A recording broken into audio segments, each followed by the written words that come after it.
All right, guys, happy Monday. Hello, hello, hello. Right. We ready? Yes, we are ready. All right, everybody. Welcome to our Monday trading Zoom. So today we're going to talk about kind of energy, fatigue, something we all know too often.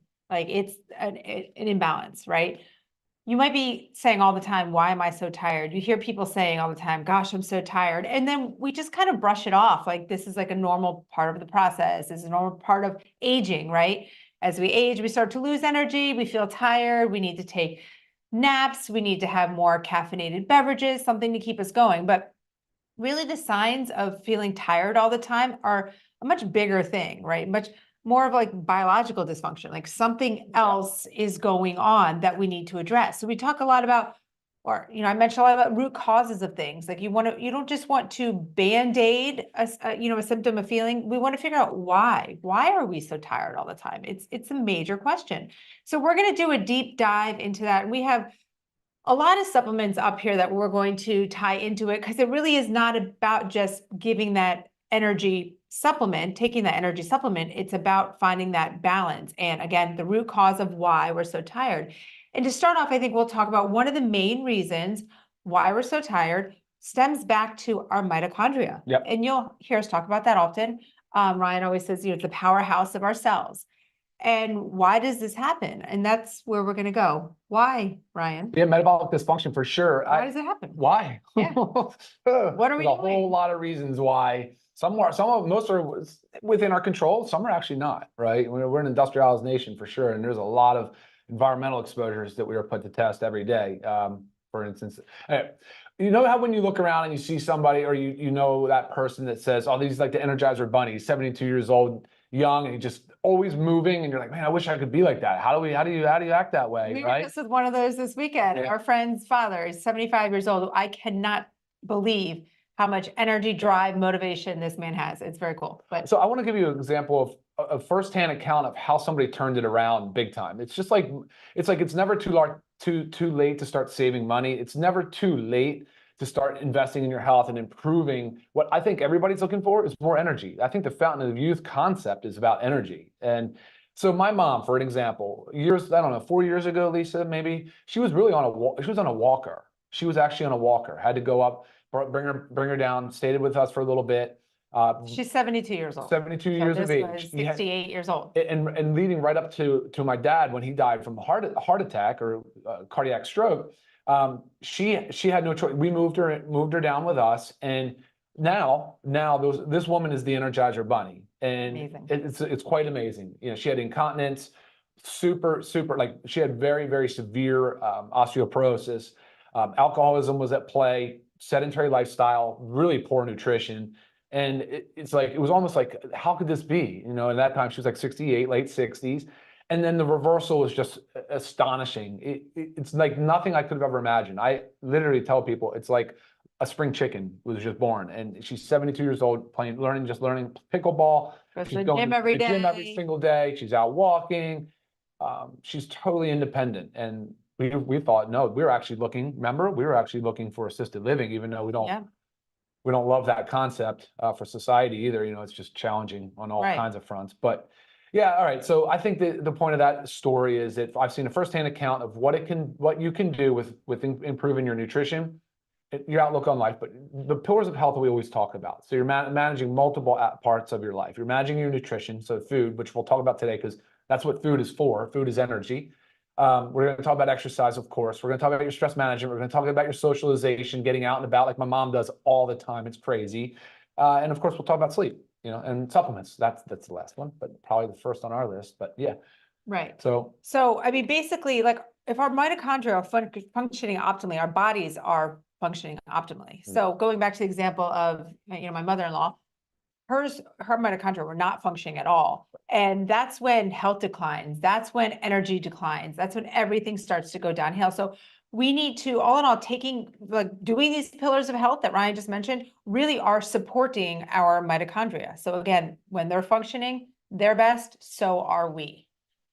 Yeah, absolutely. So mitochondrial dysfunction is the cornerstone of aging for the most part, right? Because that's the energy that your body needs to carry out everyday functions, to exercise, to process thoughts, to do virtually everything, right? And so there's a lot of different ways to look at energy. And funny, going into this, we chose this topic yesterday.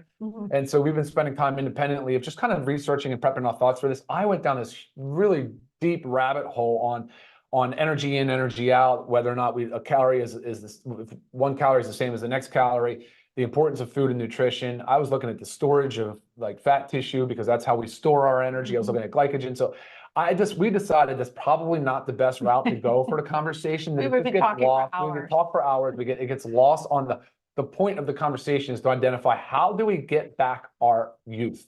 How do we get back our energy? How do we stop this fatigue from just overwhelming us, and us then normalizing it and saying, oh, well, this is just the fact of aging. And there are components to that. But when she talks about mitochondria, you're talking about on a cellular level, it's metabolic health. And when we're talking about metabolic health, we have to address body composition. We just have to address it. So that's the first thing I wanted to talk about, is that the more excess body fat that we have, the less metabolically active our body is. So what does that mean? The more body fat we have, the less efficient that our cells are, right, on a cellular level.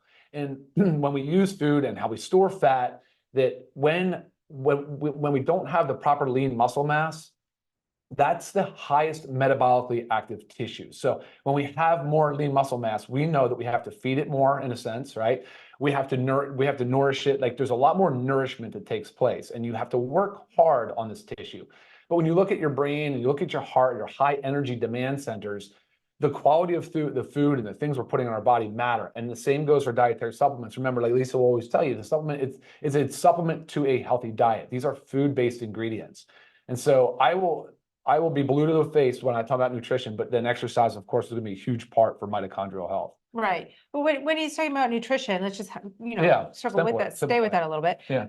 So, I mean, say a 400 calorie, really hefty duty, nutritional shake, right? You have a couple scoops of protein powder, you have your super greens, your super reds, your collagen, get some fruit, some avocado, everything in there. You can make that a nice, hefty, so nutritionally balanced protein shake. And then you have maybe 400 calories of a McDonald's French fry, right? So it's still the same calories, right? If we're so concerned about what calories, but what that shake is going to do for our bodies, for our energy, for our brains is, I mean, crucial compared to what the French fries are going to do, right? With those French fries, your energy is just going to plummet. You're not doing anything for your body. Well, so the calorie in that example, so the calorie is a unit of measure. It's a unit of measure of energy, of the energy density of the food.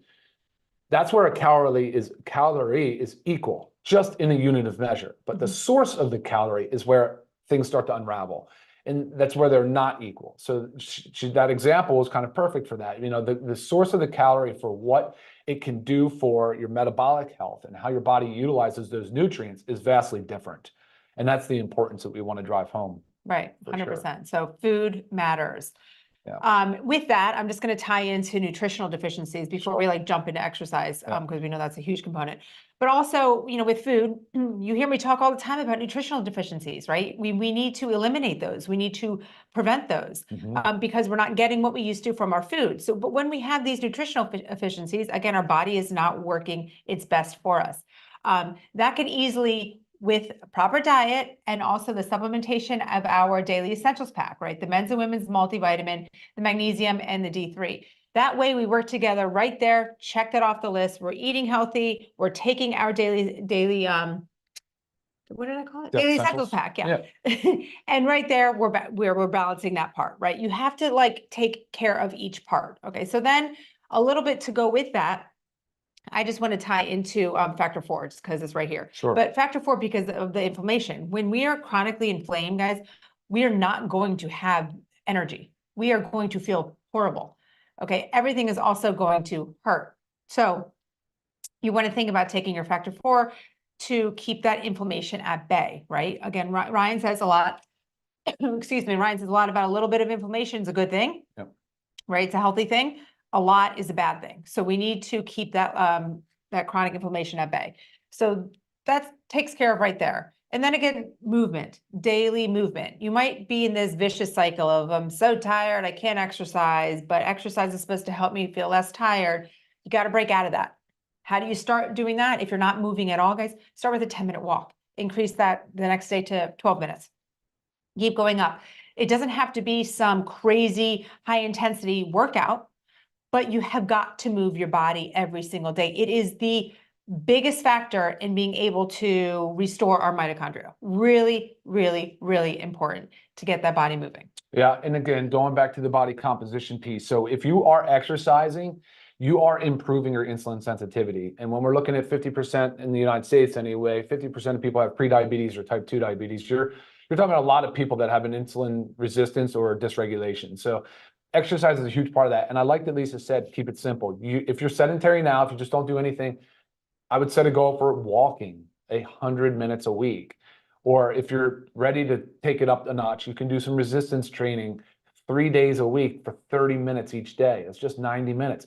I would do 2 of those days on lower body because as we age, muscle loss, of course, is a big thing, but the mobility. So the legs, the glutes, they're really important for maintaining mobility because fall risk is a big concern for us as folks age. So yeah, I think exercise drives home the message. I mean, it's equally balanced with nutrition and the conversation around energy, restoration, right? And making sure that we're feeling our best is ultimately what we're 100%. going for. So they want to go into supplements. I know. Yeah, well, I was gonna say there's also supplements that can help us with that give that energy boost.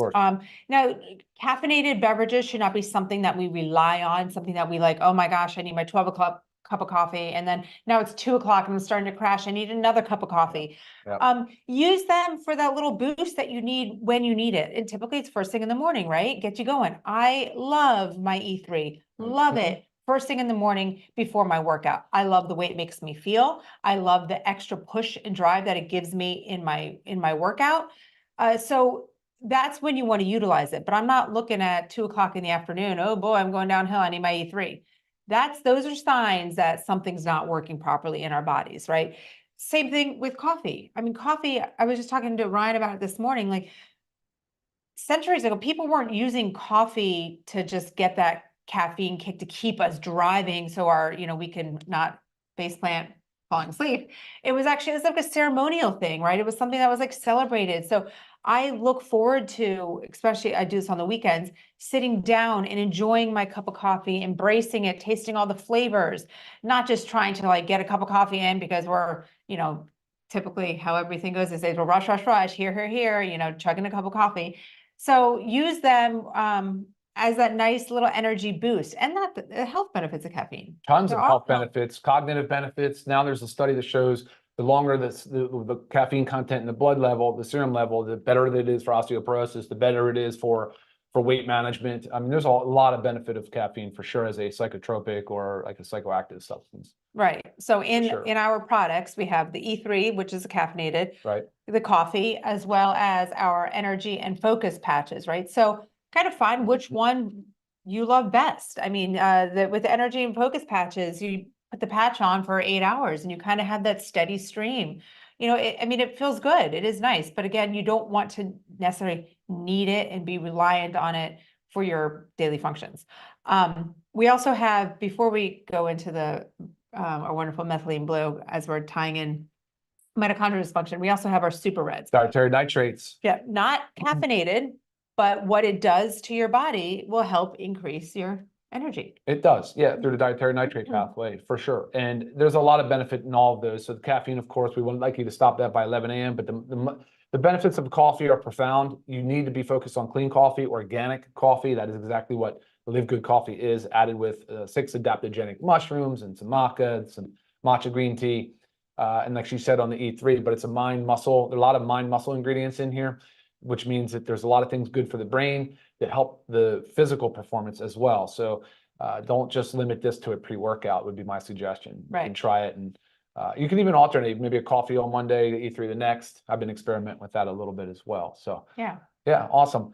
Did you want to methylene blue, guys? If you haven't already, maybe you're not sure, watch our prior Zoom on methylene blue. Maybe even just take a minute and Google benefits of methylene blue, because you will see that there's a lot of rather profound kind of effects of this ingredient. So take a look at it. It has a lot of benefit, but when it comes to mitochondrial restoration, this is super powerful. It's actually one of the reasons why we alternate every other day. That's how we suggest it, or you could go 15 days on, 15 days off, because similar to some other things, you want to give the chance for the mitochondria to restore and go back, resume normal, healthy function, because the way that methylene blue is, it's considered like a redox agent. It really gives the mitochondria everything they need in virtually every phase of energy production. So right, and everything that we've been talking about, these are a lot of things that we can control, right? But Ryan mentioned at the beginning, there are things that we cannot control that completely ruin our mitochondria. That's environmental toxins, heavy metal exposure, the pesticides, herbicides. I mean, this stuff wreaks havoc on our system, which even if you're doing everything really well, nutritionally, what you're putting in your body and all that, there's stuff that we can't avoid. I mean, we can't prevent, unfortunately. And that's also where the methylene blue really can help into the play, because it gives that mitochondria that extra restorational boost that it needs. So we talked about, a lot of it comes with pillars of health. Okay, yes. So we've gone through diet, nutrition, we've gone through movement, exercise. We haven't touched on hydration, which is just key. You've got to make sure you're hydrating, you're getting enough fluids. Sleep. Sleep can sleep. We don't get enough of it. We don't get enough quality sleep, put it that way. Even if some people are sleeping 10 hours and you still wake up feeling tired, you're not getting quality sleep. And a lot of things that we're doing in our daily life are preventing us from getting that quality sleep, whether it's poor nutrition, whether it's lack of movement, high stress. There's so many of these factors prevent us from sleeping. Leaning towards that caffeinated beverage from at 2 o'clock, at 5 o'clock, just to be able to have a few more hours of the day. You might be able to fall asleep, guys, at 10 o'clock at night, great, but you're not getting quality sleep if that caffeine is still running in your system. So sleep has to be focused. What else?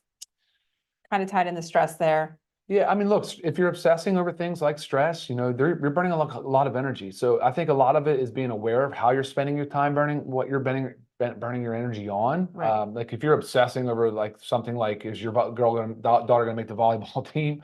You're putting too much time and effort into like one area that is probably better served somewhere else, right? So right. I mean, a little example about that, just you happen to bring a volleyball. Our girls had a volleyball tournament this weekend.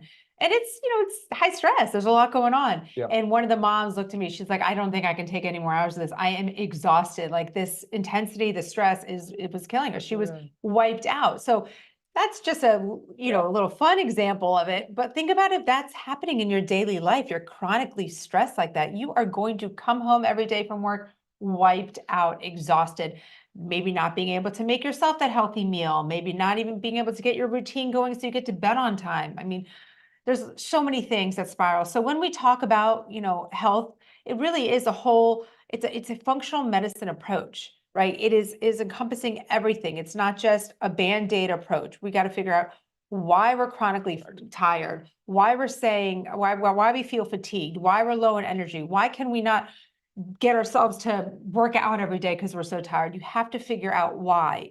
And it really starts with, let's start taking care of the basics. For sure. Eliminate nutritional deficiencies, decrease the inflammation. I mean, you even tie into our like super reds and super greens and the coffee, load that body with antioxidants. I mean, so much about taking care of your body will therefore take care of your mitochondria, restore your mitochondria, and then you'll feel good. And you'll have the energy to do everything. And you will feel light years younger, guys. For sure. That's the holistic approach. And I'm glad you're saying that. That's awesome. Yeah. So don't forget too, there's a B complex in the multivitamin. You didn't mention that on the men's and the women's. Right. So you have all of the B vitamins. You have the methylated form of B12. There is a question here about B12. Yes, B12 is included.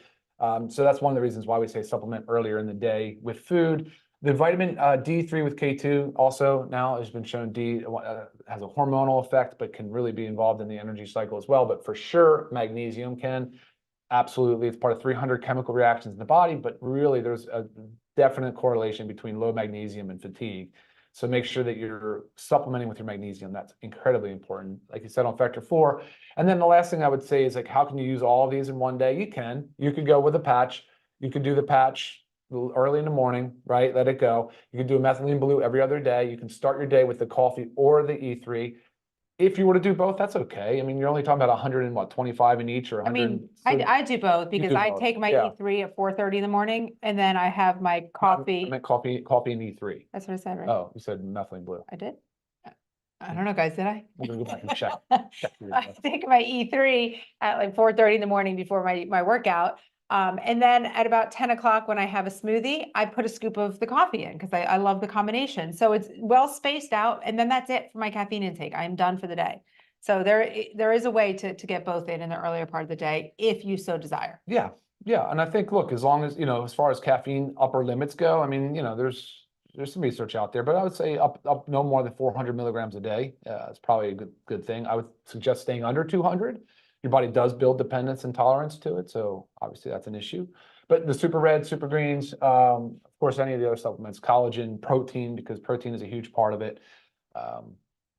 Really important stuff for energy and combating fatigue. Yes. So I think at the end of the day, it really does mean being aware of it, working on improving your body composition, and how do you do that? Everything kind of we just talked about. So yep.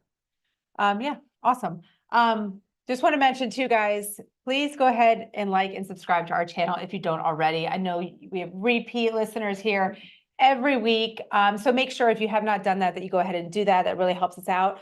And I guess just the bottom line is like fatigue doesn't have to be an inevitable part of aging, right? It doesn't have to be normal. We don't have to just think as we get older, we're going to have less energy. Does not have to be that way. We just need to work on our declining mitochondria, and we need to support our bodies, right? I agree. All right. Any questions? Nope, I think that's good. Okay. All right, we'll wrap it up, guys. Awesome. Any questions that you may have, I'm always available via email, lisa@livegood.com.